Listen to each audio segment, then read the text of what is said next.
हाँ तो भैया, आज हम आपको पोषण के बारे में जानकारी दे रहे हैं। पोषण के प्रकार, पोषण कितने प्रकार का होता है, इसके पहले हमने आपको पोषण के चरण, मनुष्य में पोषण क्रिया, उसका पाचन, अवशोषण, स्वांगीकरण, बहिक्षेपण आदि सब बताया था। आज हम आपको बताने जा रहे हैं पोषण के प्रकार। पोषण कितने प्रकार का होता है? पोषण निम्नलिखित 2 प्रकार का होता है जो हम आपको बता रहे हैं। ये 2 प्रकार का पोषण होता है। नंबर 1,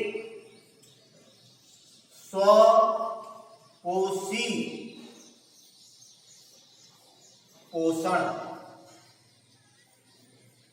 स्वपोषी पोषण पहला, इसके बारे में जानकारी। स्वपोषी पोषण जो होता है, इस पोषण में वे सभी जीवधारी आते हैं जो अपना भोजन स्वयं बनाते हैं, अर्थात समस्त हरे पेड़ पौधे स्वपोषी पोषण के अंतर्गत आते हैं।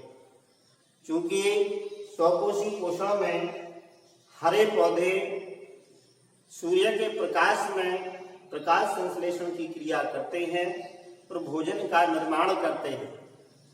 इस प्रकार से ये भोजन पौधों के विभिन्न भागों में संचित होता है और पौधों की क्रियाओं में तो काम आता ही है, साथ साथ परपोषी जीवों को भी ये भोजन प्राप्त होता है। तो इस स्वपोषी पोषण में वे सभी जीव जो अपना भोजन स्वयं बनाते हैं, जैसे समस्त हरे पेड़ पौधे। अब इनके बारे में आपको जानना है। इनके बारे में सबसे पहले हम आपको बताने जा रहे हैं प्रकाश संश्लेषण। प्रकाश संश्लेषण, चूंकि ये जीव 2 प्रकार के होते हैं। स्वपोषी पोषण में जीव 2 प्रकार के होते हैं।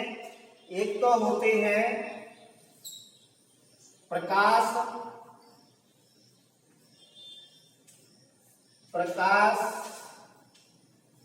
संश्लेषी, प्रकाश संश्लेषी जीव, और दूसरे होते हैं रसायन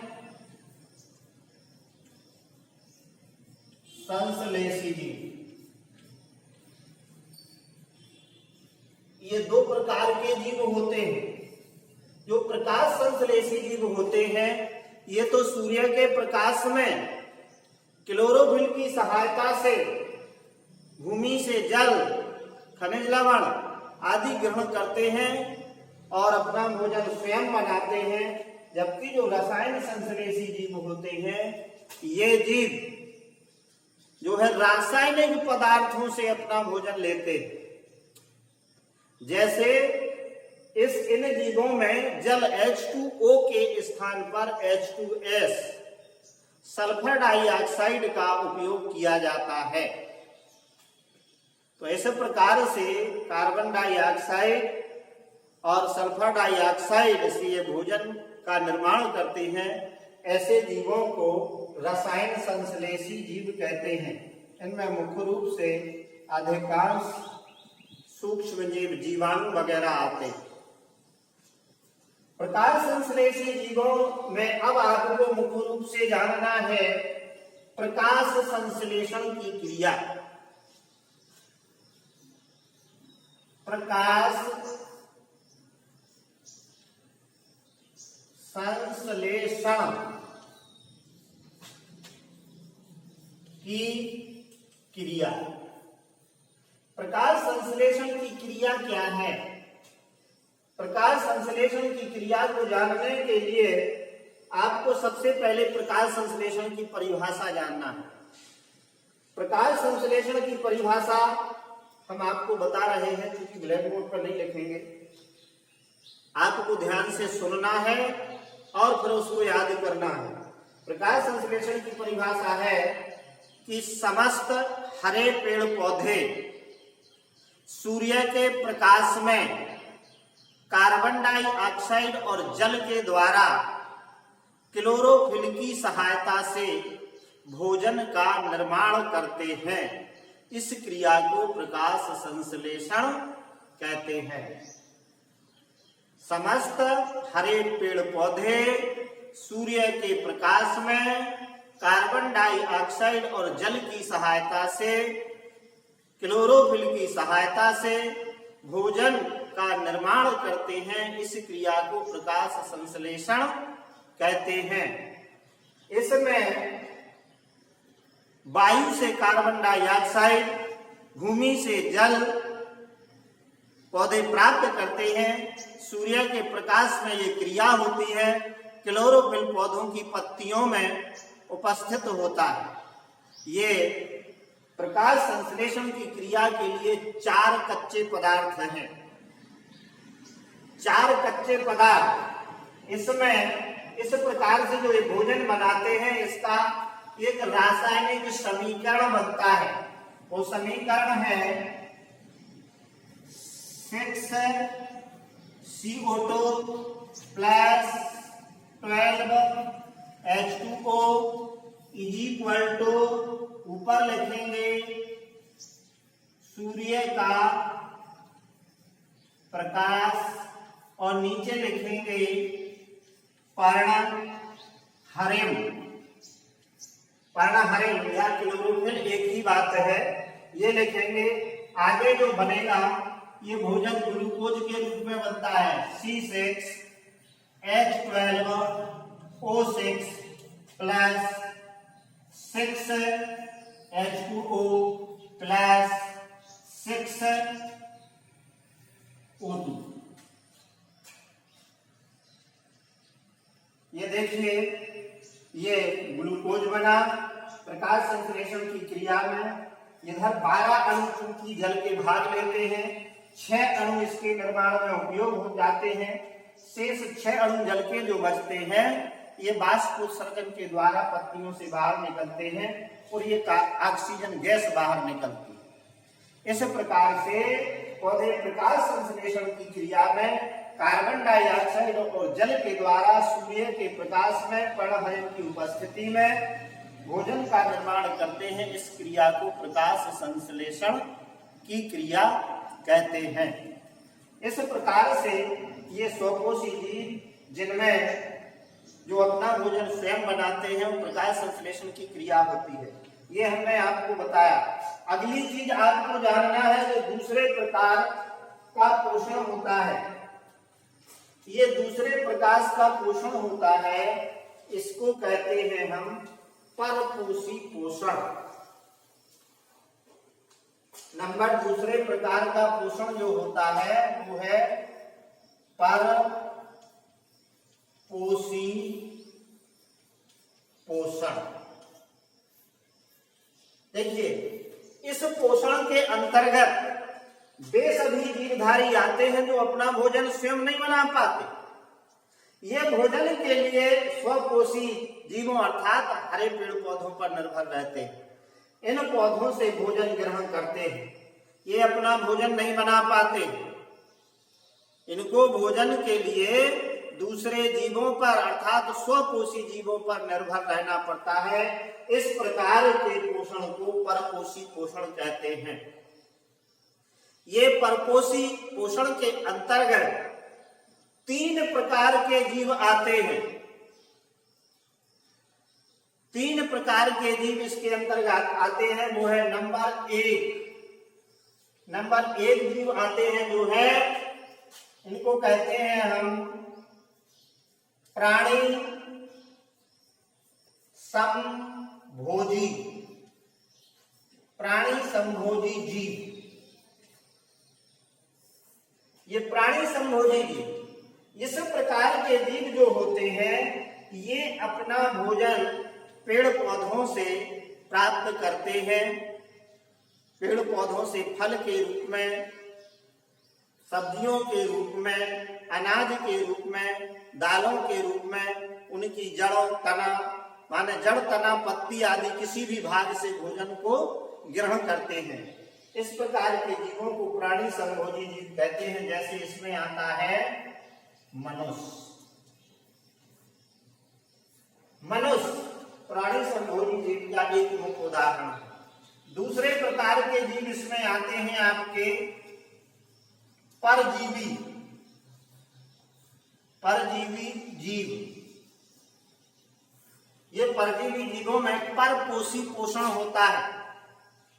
ये परजीवी जीव ये वे जीव हैं जो अपने भोजन के लिए दूसरे जीवों पर निर्भर रहते हैं। क्योंकि ये पौधों से सीधा भोजन प्राप्त ना करके उनसे या जंतुओं से उनके शरीर पर आश्रित रहते हैं और उनसे अपना भोजन लेते हैं। जैसे पौधों में मुख्य रूप से आता है अमरबेल। अमरबेल, ये अमरबेल एक ऐसा पौधा है कि जो अपना भोजन स्वयं नहीं बना पाता। इसमें क्लोरोफिल नहीं होता है। ये दूसरे हरे पेड़ पौधों पर बेल के रूप में छा जाती है। इसमें चूसक जड़ें होती हैं जो उस पौधे की तनी से चिपक जाती हैं और अपना भोजन ग्रहण करती हैं। तो परजीवी जीव में अमरबेल। दूसरे परजीवी जीव में अगर जंतुओं में हम लें तो ये जंतु दो प्रकार के परजीवी होते हैं। ये परजीवी जंतु जो है दो प्रकार के होते हैं। इनमें पहला परजीवी आता है बाह्य परजीवी। बाह्य परजीवी जीव, ये बाह्य परजीवी जीव जो होते हैं ये जो है दूसरे जानवरों या मनुष्य के शरीर पर बाहर से उनके ऊपर निर्भर रहते हैं और उनका रक्त चूसते हैं, उनसे अपना भोजन लेते हैं। जैसे में आ जाएगा आपका, जैसे में जौ,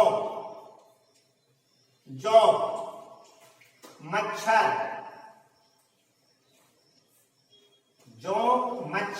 खटमल, पिस्सू, जूं आदि जे आते हैं बाह्य परजीवी में। ये बाहर से दूसरे जीवों के शरीर से उनका रक्त चूसते हैं और अपना भोजन ग्रहण करते हैं। दूसरे इसमें जीव आते हैं अंतः परजीवी जीव। अंतः परजीवी जीव, ये जीव जो है दूसरे जंतुओं के शरीर के अंदर रह करके उनसे अपना भोजन ग्रहण करते हैं। शरीर के अंदर रहेंगे और जो जीव दूसरे जीव जो भोजन ग्रहण करते हैं वो उनको प्राप्त ना हो करके ये परजीवी जीव इसको ग्रहण कर लेते हैं, जिससे पोषी जीव दुर्बल और कमजोर हो जाते हैं। जैसे इनमें आता है नंबर 1, जैसे में नंबर 1 आएगा आपका फीताकृमि।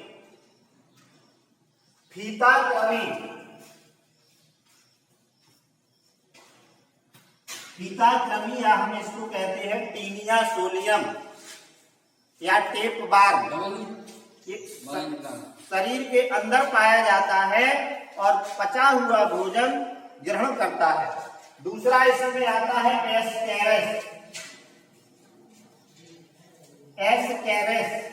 ये भी जो है अंतः परजीवी है, जो मनुष्य की आंत में या गाय, भैंस, बछड़े इनकी आंत में ये पाया जाता है और उनसे अपना भोजन ग्रहण करता है। इस प्रकार से ये अंतः परजीवी जीव होते हैं जो शरीर के अंदर रह करके अपना भोजन ग्रहण करते हैं। इसमें परपोषी जीवों में पहले प्रकार के प्राणी संभोजी, दूसरे प्रकार के परजीवी और तीसरे प्रकार का जो पोषण होता है इसमें आते हैं मृतजीवी पोषण। मृतजीवी पोषण, ये मृतजीवी पोषण है। इस पोषण के अंतर्गत वे सभी जीव आते हैं जो सड़े गले पदार्थों से अपना भोजन प्राप्त करते हैं। ये ना तो पौधों से भोजन लेंगे ना जंतुओं से भोजन लेंगे। जंतु अथवा पौधों के जो अवशेष होते हैं जो भूमि में सड़ते हैं उनसे ये अपना भोजन ग्रहण करते हैं। इसलिए अर्थात सड़े गले पदार्थों से अपना भोजन ग्रहण करते हैं, इसलिए इनको मृतजीवी जीव और इस प्रकार के पोषण को मृत जीवी पोषण कहते हैं। इसके अंतर्गत आने वाले जीव हैं जैसे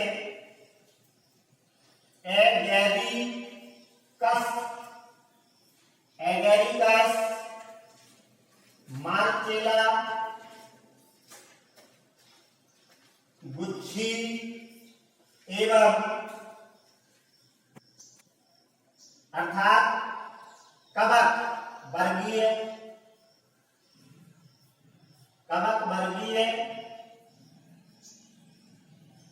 सभी पौधे इसके अंतर्गत आते हैं। जीवाणु भी आते हैं इसी में, जीवाणु भी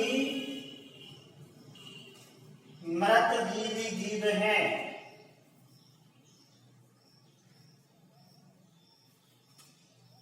इस प्रकार से कवक वर्गीय पौधे जो होते हैं, कवक वर्ग में ही ये सब आते हैं।